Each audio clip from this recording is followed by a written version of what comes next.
ndabasuhuje nitwa Maîtresse Anne Marie ngiye kwigisha abana bacu mu Kifaransa no mu Kinyarwanda.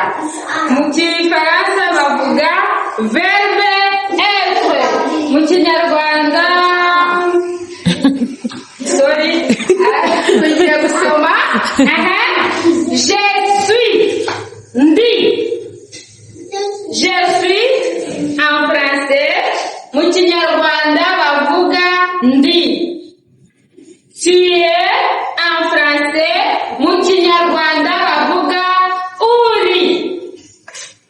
Il est en français, mu Kinyarwanda bavuga ni umuhungu.